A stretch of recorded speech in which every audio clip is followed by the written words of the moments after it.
This week on ANN, Adventist leaders meet with the Minister of Religious Affairs and Endowments of Sudan at the church's headquarters. Adra provides water tanks and pumps to families impacted by forest fires in Mexico. And conferences all across Australia and New Zealand unite to distribute literature and hope. These stories and more coming up.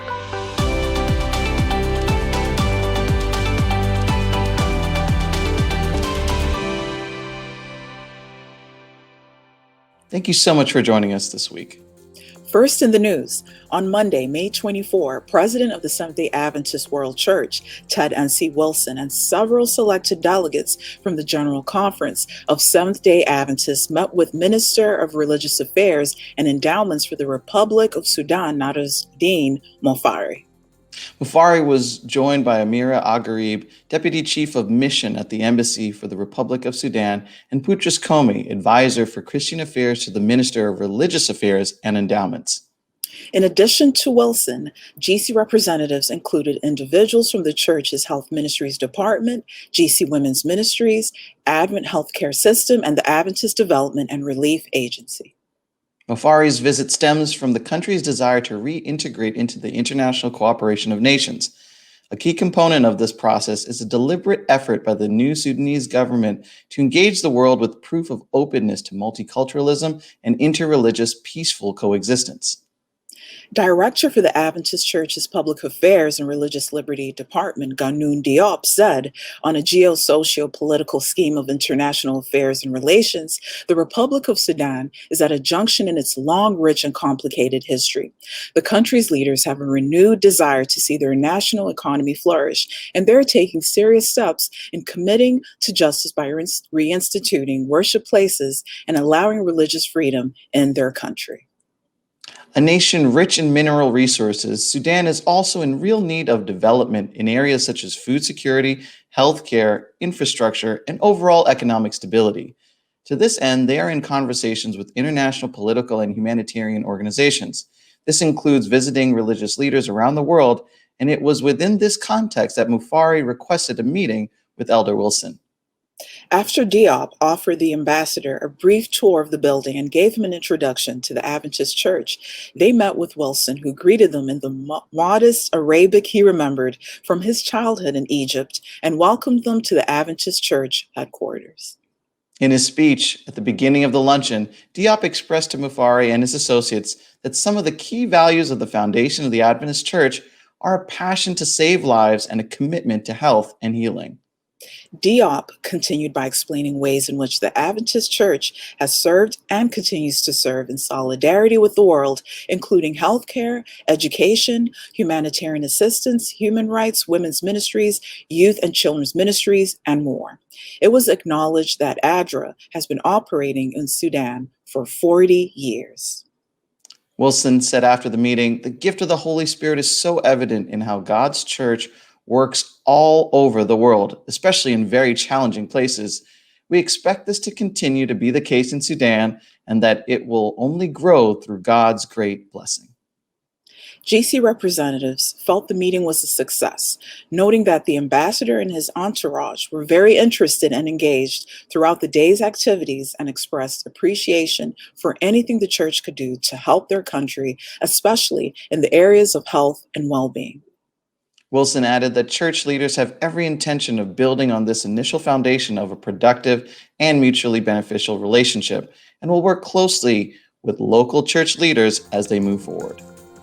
The Adventist Development and Relief Agency, or Adra, in Mexico recently distributed dozens of large water tanks, pumps, and hoses to 165 families who were severely affected by forest fires in the Sierra Madre Oriental Mountains in March. The initiative was part of a project that sought to assist families who lost water service in their homes in the Nuevo Leon and Coahuila states. Adra, Mexico, officials and volunteers went house to house, assessing damage and needs in the area while providing water and care packages to emergency responders who are fighting forest fires, burning over 18,000 acres of mountainous terrain. Adra Mexico Finance Director Ruben Ponce said, there are approximately 2,000 people who live in the affected areas, so we spent weeks assessing and reaching the most vulnerable families and found out that most had their water service interrupted. Volunteers distributed 80 large 450-liter capacity water tanks, 40 water pumps, and 350 50-meter hoses. Many families had never had access to water in their home. It's such a marginalized area that many are now able to have running water for the first time. The efforts took coordination from federal, state, and municipal authorities during the needs assessment of each household and family affected. So far, Adra has identified 4 additional families that do not have any wells or rivers nearby to provide a solution for water. Ponce said that in many ways, the forest fires shed light on the needs of the poor families who live in precarious conditions in the mountainous region. Adra leaders from the Northeastern and Montana Church regions continue to visit the area every weekend to survey additional needs. This month, for the first time in recent history, every conference in Australia and New Zealand united to distribute Hope for Troubled Times, a sharing book written by Adventist evangelist Mark Finley. Conferences and local churches had the option of distributing the book at any time during the month of May, or specifically handing it out on May 15, which was designated as Impact Day. 55,000 copies of the book were pre-ordered at a bulk price and printed especially for this occasion. The churches and conferences soon ran out of books to hand out and requested a second print run of 18,000 books. Literature Ministry Coordinator for Australia and New Zealand, Brenton Lowe, said, "We chose to organize Impact Day month because we believe in total member involvement, that every member of the Adventist Church can get involved in sharing Jesus. Some churches had a book table where members were encouraged to take a handful of books and share them with friends and neighbors during the week. Other churches handed out books and invited people to vegetarian cooking classes. In the North New Zealand Conference, the New Plymouth, Palmerston North, and Waunow churches handed out around 450 books and have made Sabbath afternoon canvassing a regular part of their church program. According to reports received from the conferences, 59 churches in the South Queensland Conference and 33 churches in the Western Australian Conference were involved in distribution. Lowe notes that some churches missed out on the opportunity to be part of the movement this year, but will have the chance to do so in the future. There are already plans to make Impact Day and month an annual event, focusing on a different sharing book each year. Over an 8-day span, dozens of people were involved in recording the first Christian production shot in the state of Amazonas, Brazil. I No Longer Live takes place in the midst of the coronavirus pandemic and portrays the life of a 19-year-old student, Estefany da Silva Maia, her daily life and her participation in the Pathfinder Club. Estefany was a young student with many dreams. After discovering she had lupus, her life was marked by many changes and the desire to make a difference in the lives of the people with whom she lived. The diagnosis of the incurable disease and a new friendship brought Estefany a change of direction in her life. Living with the complications of the disease, she began to write her reflections and projects in a journal that her father gave her. From that diary, the movie was born. The film, which is available on Feliz 7 Play, the Adventist Church's video platform, was written by Poliana Correa and is directed by filmmaker Rudy Barros, both from RUD Film South America Production Company. The cast was made up of professional actors. During the 8 days of recordings carried out at the end of August 2020, all safety protocols were taken into account with the reduced production equipment inside the set and the use of hand sanitizer and masks. To find out more and how you can watch I No Longer Live, visit Feliz7play.com.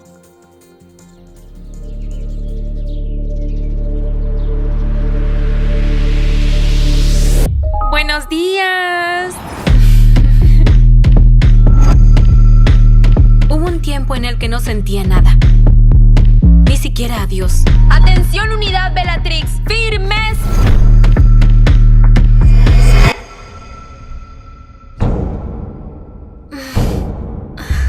Fue cuando me apareció una enfermedad que, según los médicos, no tiene cura.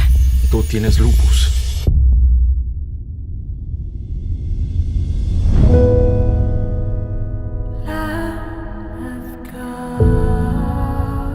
Veo en todo esto nuevas oportunidades para mejorar, para cuidar a los que están alrededor.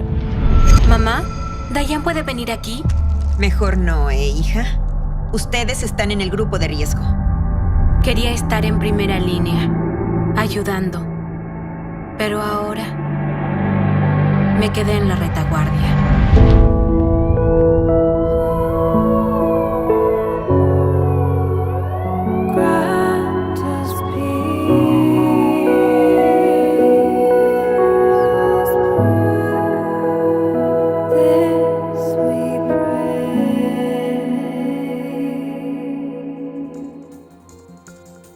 Coming up, Adventist teachers in Brazil receive emotional support. But up next, North Caribbean islands collect supplies for volcano victims. We may look, pray, read, think, worship, sing, and share differently, but we all look forward to the Sabbath. And we all look forward to the future when Jesus will come again. With this message in mind, we arrived at a core component for a new identity system, the creation grid. Regardless of what or where you are designing, you can always find information to help you communicate that we are all Seventh-day Adventists.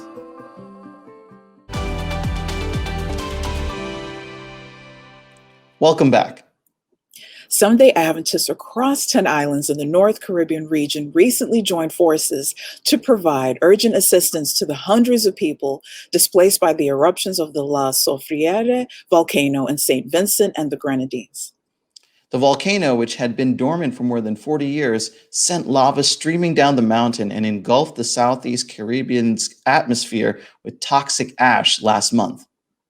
Health Ministries Director for the Adventist Church in the English Caribbean Territory, Alexander Isaacs, said that there were large gaps in basic needs, including water, food, hygiene, and more. At the start of the eruptions on April 9, 2021, more than 20,000 people were displaced and unable to return to their homes. The Adventist Development and Relief Agency, or ADRA, through its local North Caribbean Conference Director, Wilma James, collaborated with the region's community services leader to commission a prompt response to alleviate the discomfort of residents in St. Vincent and the Grenadines. Leaders also collected a special disaster offering throughout all of its congregations on April 24. 4 20-foot containers filled with supplies were collected in St. Croix. Other containers collected last month in St. Eustatius, Anguilla, Tortola, and St. Martin included thousands of cases of water, personal hygiene care packages, cleaning agents, toiletries, and clothing. In addition, church members in St. Thomas raised thousands of dollars for St. Vincent. More shipments were sent this month as well.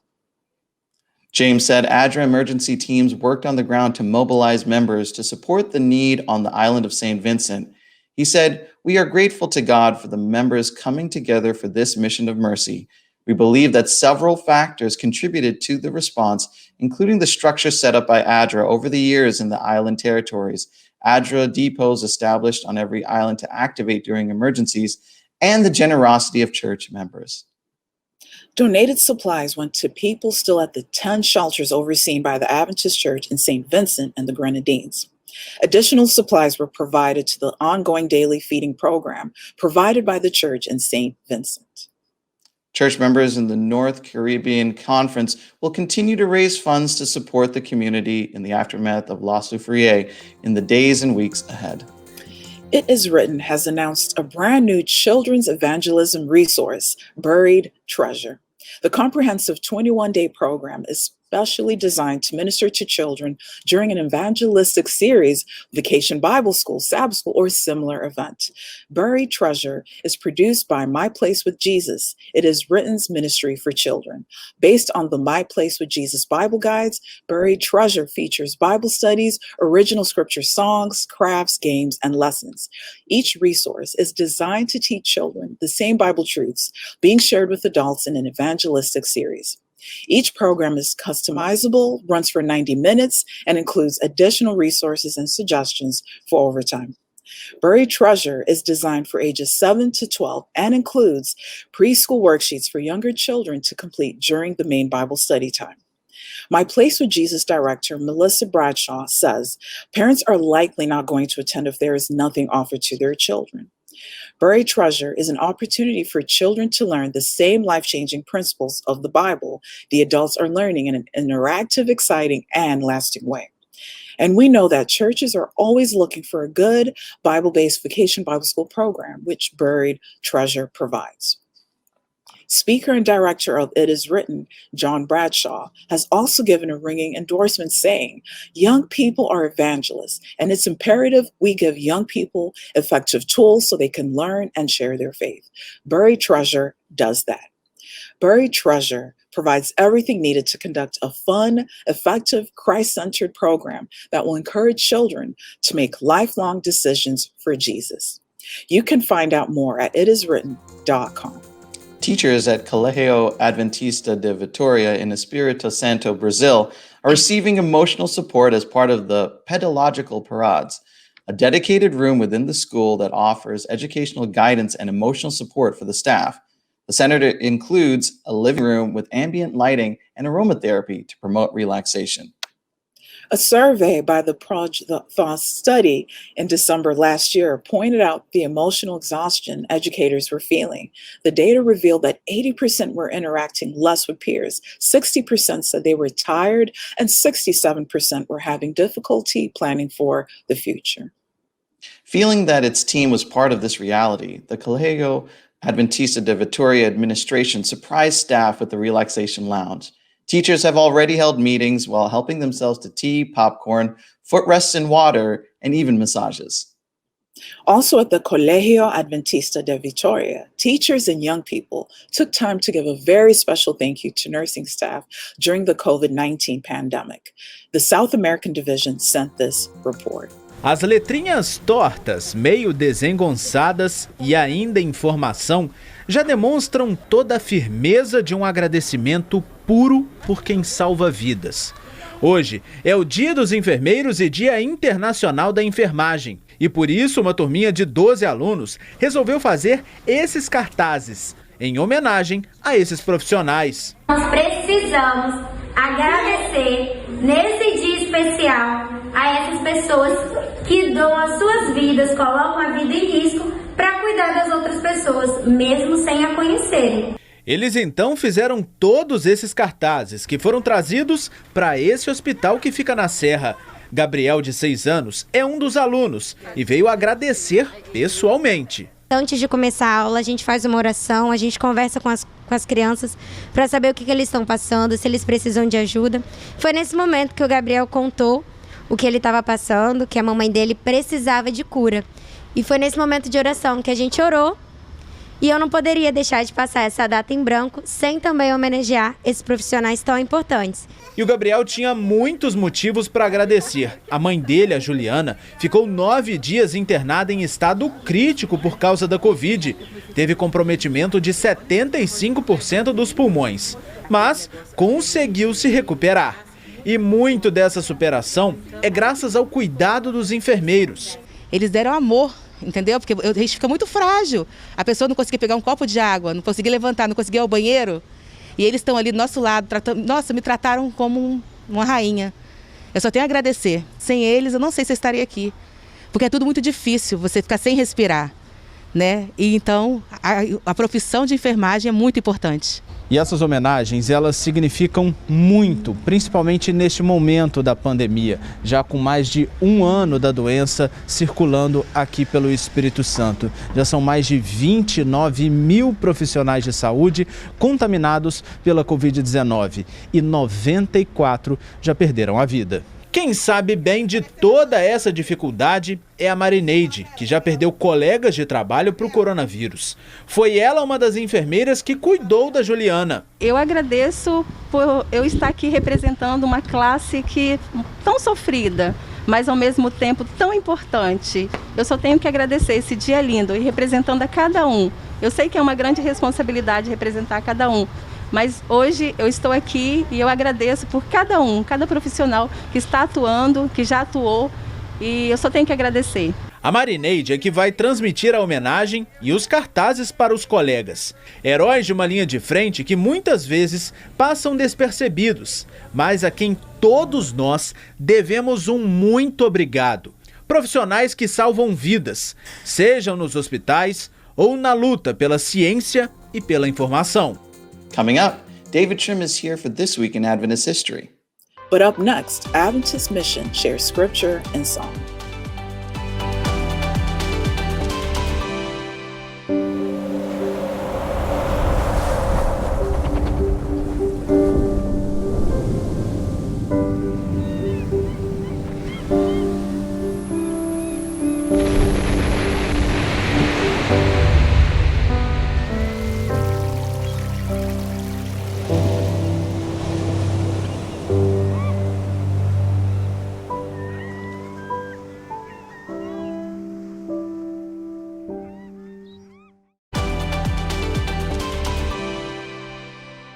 Welcome back.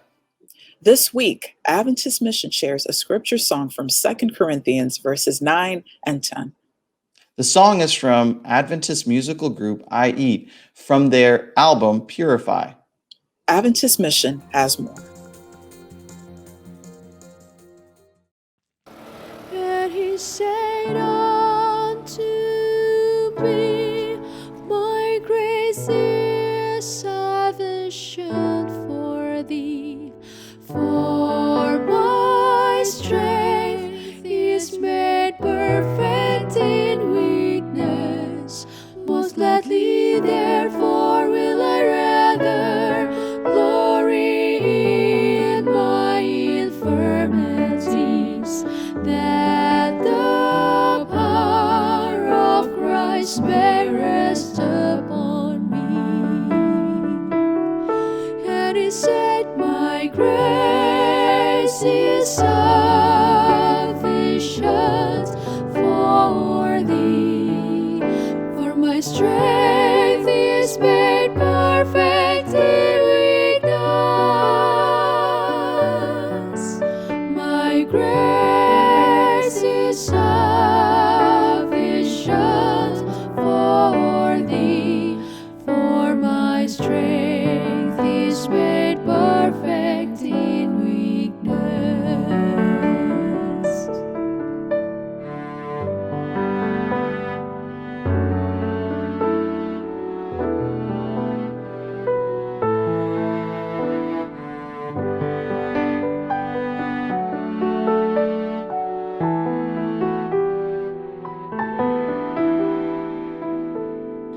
Therefore I take pleasure in infirmities, in reproaches, in necessities, in persecutions, in distresses for Christ's sake. For when I am weak, then am I strong. And he said, my grace is sufficient for thee, for my strength is made perfect in weakness. My grace is sufficient for thee, for my strength is made perfect in weakness. My grace is sufficient for thee, for my strength is made perfect in weakness.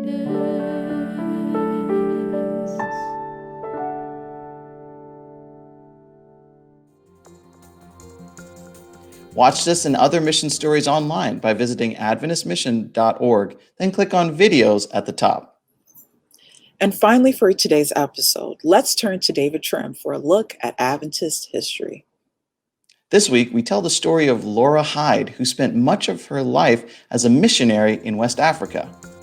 Welcome to This Week in Adventist History. On June 1st, 1896, Louisa Ashford was born in London. In 1919, Laura graduated from the nursing course at Stanborough Park College, today's Newbold College, and married John Hyde, a young pastor. In 1925, Louisa and John accepted a call to serve as missionaries in West Africa. They were to be missionaries there for the next 23 years. Initially, they served in Sierra Leone, but then John was called to be superintendent of the mission in the Gold Coast, today's country of Ghana. And they later went as the first Adventist missionaries to northern Nigeria, a remote area that many missionaries found very challenging to live in, and which, unlike Sierra Leone and Ghana, was an Islamic region, which made mission there even more difficult. There, Louisa and John established a clinic, which later developed into today's Jengri Hospital. You see them here in a photograph taken at Jengri in 1933 with their young son, John Jr., who, as an adult, was to return to Jengri and serve there as a missionary doctor. So committed were the Hydes to the people among whom they lived and for whom they worked, that Louisa and John ignored several opportunities to take a furlough in the late 1930s and the 1940s. You see them here, photographed in 1937, a photo that captures their personal warmth and charm. Only in 1948 did they finally take a well-earned furlough back to Britain. But Louisa and John were not done. They returned to West Africa. They did not finally retire until 1957. John was a dynamic missionary leader in Africa, but Louisa was crucial in what was really a joint ministry. She supported John as an administrator, but did much more. She used her nursing skills everywhere they worked in Africa, and that was a major reason for their success. Because they healed the sick, and because of their personal warmth, local people of many different tribes and ethnicities trusted Louisa and John Hyde. They laid the foundations for today's thriving church in Ghana and Nigeria. That was This Week in Adventist History.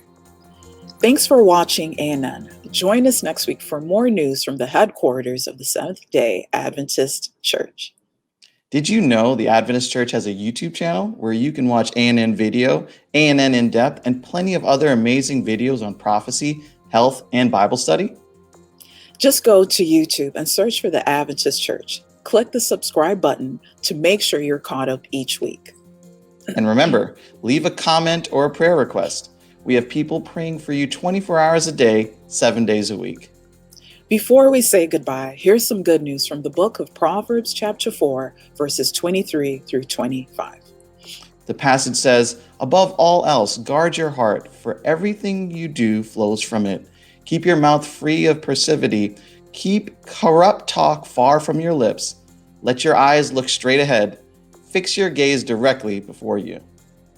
That's our program for this week. And remember, you can always visit Adventist.news for daily news and videos. Until next time, God bless. Take care.